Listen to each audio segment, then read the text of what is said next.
Assalomu alaykum, hurmatli yurtdoshlar. Bugun juda muhim masalani tushuntirib beraman. Pensionerlarni, nafaqa olayotganlarni, ijtimoiy yordam oladigan oilalarni xonadon tekshirish holatlari ko'paygani haqida gaplashamiz. Ko'pchilik menga uyimizga kelib so'rashdi.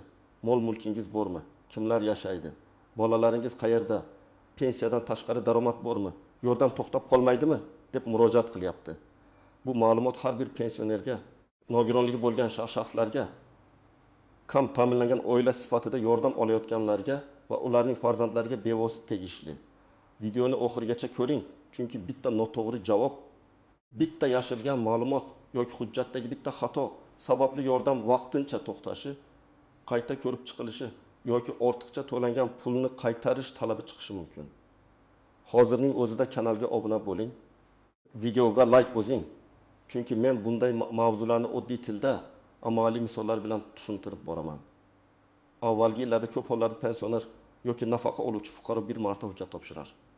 Keyingi yillar davomida holati unchalik chuqur tekshirilmas edi.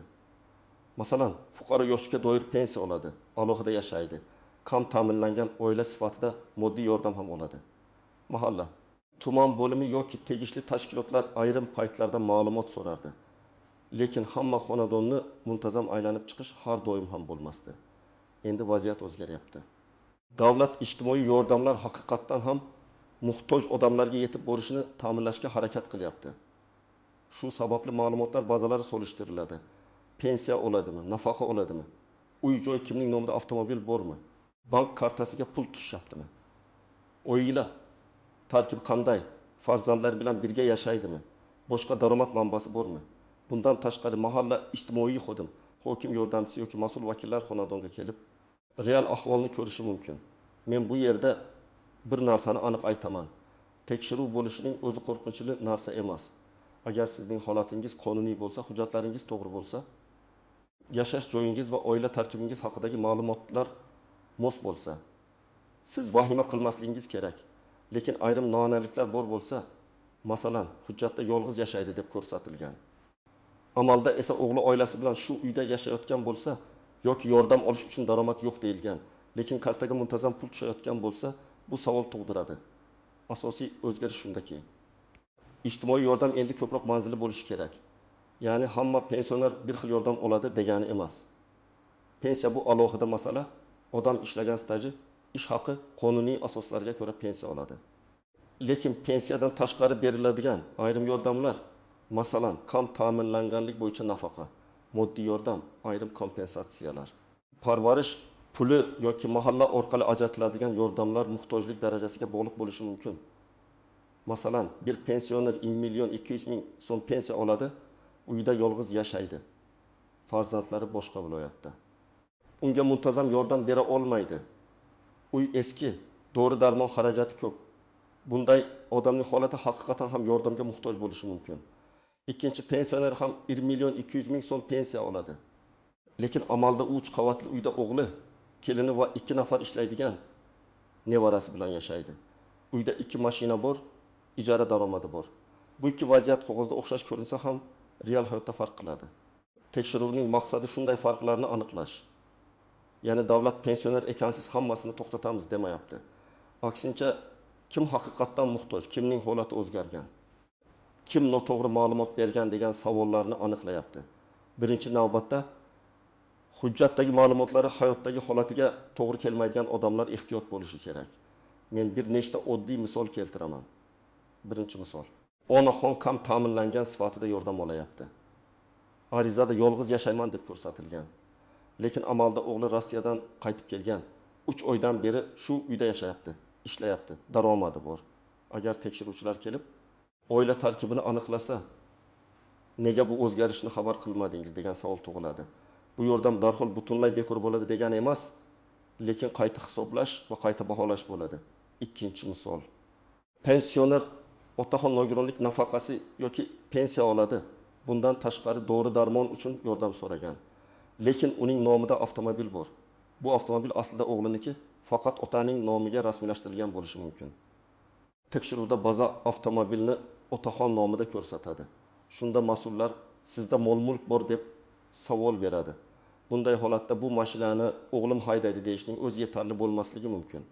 Hujjat tushuntirish. Real foydalanish holati kerak bo'ladi. Uchinchi misol, bu videoning bank kartasiga har oy 3 million so'm pul tushadi. U yordam olish uchun daromadim faqat pensiya degan. Lekin aslida bu pul qizi yuborayotgan yordam. Yoki ijarachidan tushayotgan ijara puli yoki nabiraning ish haqi kartasi xato qilib buvining nomida ochilgan. Tekshiruvda bank tushumlari ko'rinishi mumkin. Agar tushuntirish berilmasa, bu qo'shimcha daromad deb baholanishi ehtimoli bor. 4-misol, fuqaro parvarishga muhtoj pensioner sifatida ro'yxatda turadi, yonida qarovchi bor. Lekin tekshiruvchilar kelganda qarovchi boshqa joyda ishlayotgani, pensioner esa ko'pincha yolg'iz qolayotgani aniqlanadi. Bu ham savol tug'diradi, chunki parvarish uchun berilayotgan mablag' maqsadli ishlatilishi kerak. Agar sizning pensiyangiz qonuniy tayinlangan bo'lsa, yoshga doir pensiya yoki nogironlik pensiyasi hujjatlar asosida to'lanayotgan bo'lsa, siz shunchaki tekshiruvdan qo'rqib, endi pensiyamni olib qo'yishadi deb vahima qilmasligingiz kerak. Pensiya bu ijtimoiy yordamdan farq qiladi. Pensiya odamning mehnat faoliyati, staji, badallari va qonuniy huquqi asosida beriladi. Oddiy xonadon tekshiruv pensiyani o'z-o'zidan bekor qilib yubormaydi. Shuningdek, farzandlaringiz borligi yordam avtomatik to'xtaydi degani emas. Masalan, 3 nafar farzandingiz bor, lekin biri chet elda ishsiz, biri o'zi ijarada qiynalib yashaydi, biri nogiron farzand bo'ladi. Qog'ozda farzandlari bor deb ko'rinadi, lekin real yordam bera olmayotgan bo'lishi mumkin. Bunday holatni to'g'ri tushuntirish va hujjatlar bilan ko'rsatish kerak. Yana bir muhim nuqta. Uyingizda televizor, sovutgich yoki eski mashina borligi sizni darhol bo'ydab hisoblashga asos bo'lmasligi kerak. Lekin ayrim yordam turlarida mol-mulk, avtomobil, ikkinchi uy, katta daromad kabi mezonlar hisobga olinadi. Shuning uchun men doim aytaman. Qo'rqish emas, tartibga keltirish kerak. Eng avvalo eshikni ochganingizda kim kelganini aniqlang.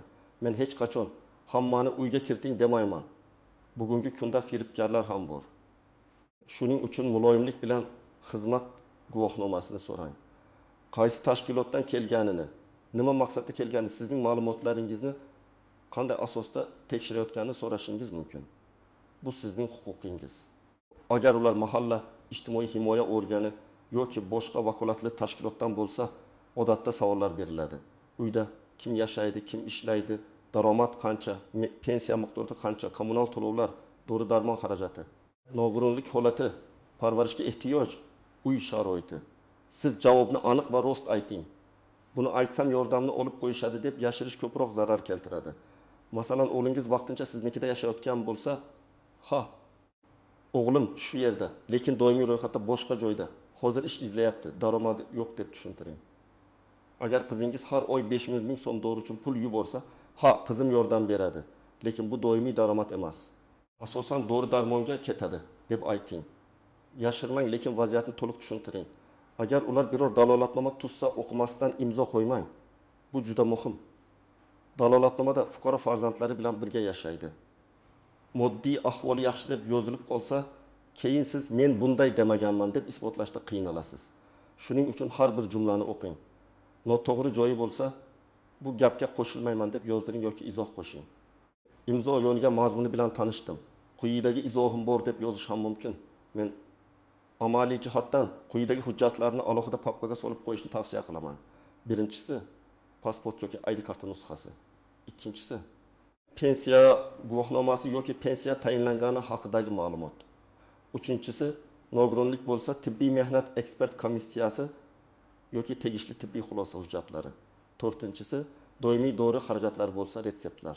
Cheklarning nusxalari, shifokor tavsiyalari. Beshinchisi, kommunal to'lovlar kvitansiyalari.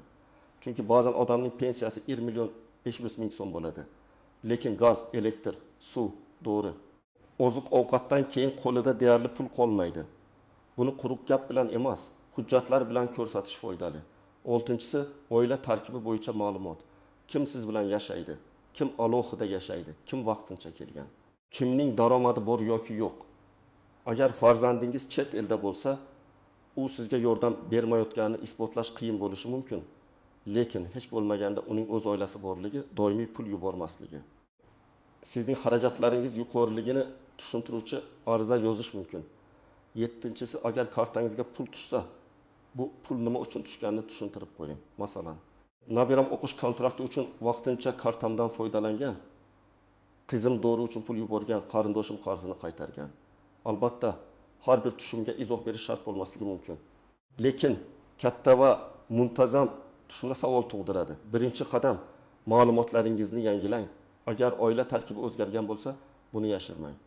Kimdir ko'chib kelgan, kimdir ko'chib ketgan, kimdir ishga kirgan, kimdir nogironlik olgan, kimdir vafot etgan bo'lsa, tegishli organlarga xabar bering. Ko'p muammolar aynan men aytmasam bilishmaydi degan fikrdan boshlanadi. Hozir ko'p narsa bazalarda ko'rinadi. Ikkinchi qadam. Mahallaga yoki ijtimoiy himoya bo'limiga borib, o'z holatingizni aniqlashtiring.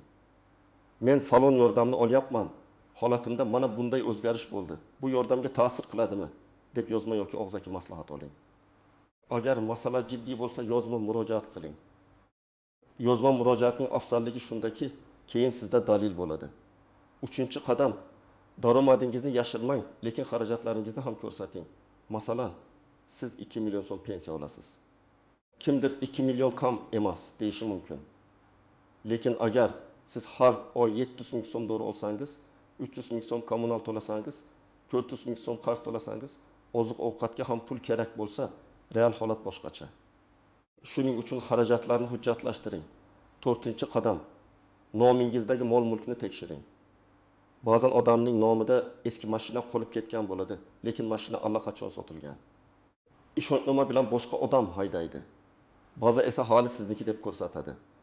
Yoki uy-joy hujjatida sizning ulushingiz bor, lekin siz u yerda yashamaysiz. Bunday holatlar ijtimoiy yordamga ta'sir qilishi mumkin. Shuning uchun notarius, kadastr, YHXB yoki tegishli idoralar orqali holatni aniqlang.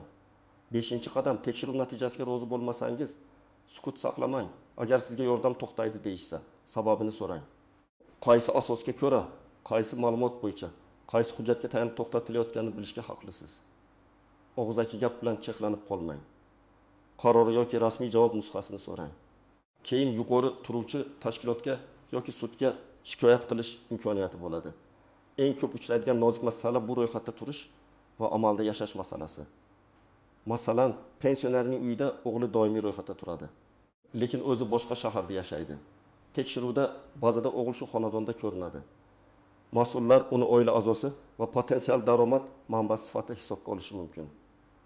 Bunday vaziyatda o'g'ilning amalda boshqa joyda yashashini tasdiqlovchi hujjatlar, ish joyidan ma'lumotnoma, ijara shartnomasi yoki mahalla ma'lumotnomasi yordam beradi.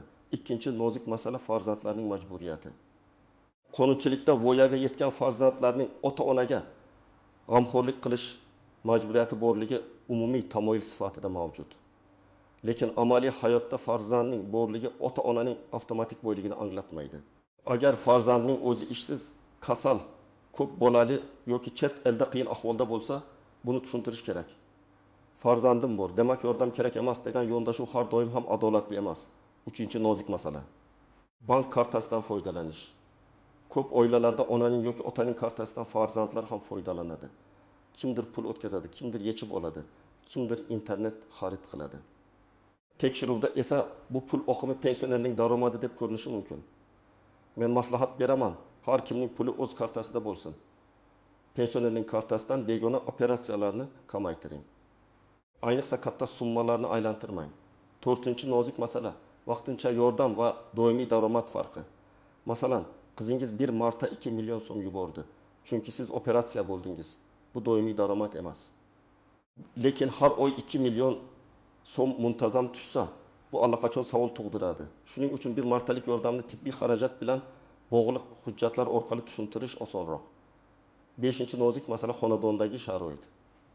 Tekshiruvchilar uyda yangi mebel, katta televizor yoki yaxshi ta'mir ko'rsa, ahvoli yaxshi degan xulosa kelishi mumkin. Lekin bu buyumlar farzandlar tomonidan yillar oldin olib berilgan, kreditga olingan yoki sovg'a qilingan bo'lishi mumkin. Shuning uchun faqat ko'rinishga qarab xulosa chiqarilmasligi kerak. Siz buni tinch va dalil bilan tushuntiring. Agar bugun yoki ertaga siznikiga tekshiruvchilar kelsa, men quyidagi tartibda harakat qilishingizni tavsiya qilaman. Avval ularning kimligini aniqlang. Guvohnoma, tashkilot nomi, tekshiruv maqsadi. Keyin savollarga asabiylashmasdan javob bering. Nega keldingiz? Meni qiynayapsiz deb janjal qilish foyda bermaydi. lekin o'z huquqingizni ham unutmang. Keyin uyda kim yashashini aniq ayting. Doimiy yashovchilarni alohida, vaqtincha kelganlarni alohida tushuntiring. Har bir odamning daromadini bo'rttirmay ham, kamaytirmay ham. Agar bilmasangiz, aniq bilmayman, hujjat olib kelib ko'rsataman deng. Agar dalolatnoma tuzilsa, albatta o'qing. Noto'g'ri yozilgan joyga darhol e'tiroz bildiring.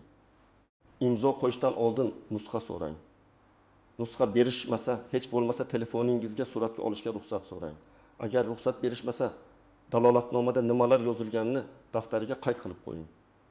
Tekshiruvdan keyin mahallaga yoki ijtimoiy himoya bo'limiga borib, natijani so'rang. Mening yordam bo'yicha qanday qaror bo'ladi deb aniqlashtiring. Agar qo'shimcha hujjat talab qilinsa, kechiktirmang. Ko'pincha yordam hujjat vaqtida topshirilmagani uchun vaqtincha to'xtaydi. Odam esa meni ro'yxatdan chiqarib yuborishdi deb o'ylaydi. Agar yordam to'xtatilgan bo'lsa, birinchi savol: qaysi sabab bilan? Ikkinchi savol: qaysi hujjat yetishmayapti? Uchinchi savol: qayta ko'rib chiqish uchun ariza topshirsam bo'ladimi? To'rtinchi savol: qaror nusxasini olsam bo'ladimi? Mana shu savollarni bering. Ariza yozishda nimani ko'rsatish kerak? Arizada o'zingizni tanishtirasiz. Ism, familiya, manzil, telefon, keyin qaysi yordam turi bo'yicha murojaat qilayotganingizni yozasiz.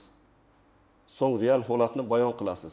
Pensiya miqdori, uyda kimlar yashashi, daromad, xarajat, kasallik, dori-darmon, kommunal to'lovlar, farzandlardan yordam bor yo'qligi. Oxirida holatimni qayta o'rganib, yordamni davom ettirish yoki tiklash masalasini ko'rib chiqishingizni so'rayman deb yozasiz. Ilova sifatida hujjatlar ro'yxatini qo'shasiz. Bir holatda etim 2 yoshli onaxon 2,2 million so'm pensiya oladi. Unga mahalla orqali yordam berilgan. Tekshiruvda uyida nevarasi yashayotgani aniqlangan. Bir qarashda uyda yosh odam bor, yordam kerak emas deyish mumkin. Lekin aniqlansa, nevarasi talaba, daromadi yo'q. Aksincha buvisining uyida yashab, unga dori olib berishga yordam beradi. Bunday vaziyatda yordamni to'xtatishdan oldin real daromad ko'rilishi kerak. Onaxon talabalik ma'lumotnomasini, dori cheklarni, pensiya miqdorini ko'rsatib, holatini himoya qilishi mumkin.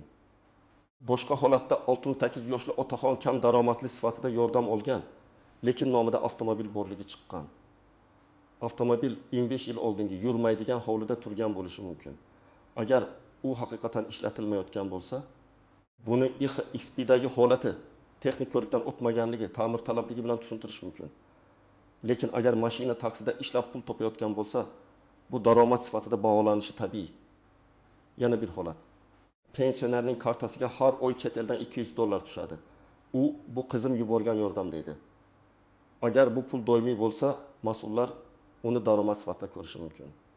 Lekin pensionerning dori xarajati ham har oy 20 million so'mdan oshsa, umumiy muhtojlik baribir saqlanishi mumkin. Shuning uchun faqat tushumni emas, xarajatni ham ko'rsatish kerak. Hurmatli yurtdoshlar, xonadon tekshiruv degani hammaning pensiyasi yoki yordami olib qo'yiladi degani emas. Asosiy maqsad ma'lumotlarni aniqlashtirish, yordam haqiqatdan muhtoj odamlarga yetib borishini tekshirish. Lekin siz beparvo bo'lsangiz, hujjatlarni yangilamasangiz, daromad va oila tarkibini yashirsangiz, dalolatnomani o'qimasdan imzo qo'ysangiz, muammo paydo bo'lishi mumkin. Men sizga eng muhim 3 narsani yana bir bor aytaman. Birinchisi, rost ma'lumot bering. Ikkinchisi, hujjatlaringizni tayyor tuting. Uchinchisi, har qanday qarorni yozma shaklida so'rang va rozi bo'lmasangiz, shikoyat qilishdan qo'rqmang.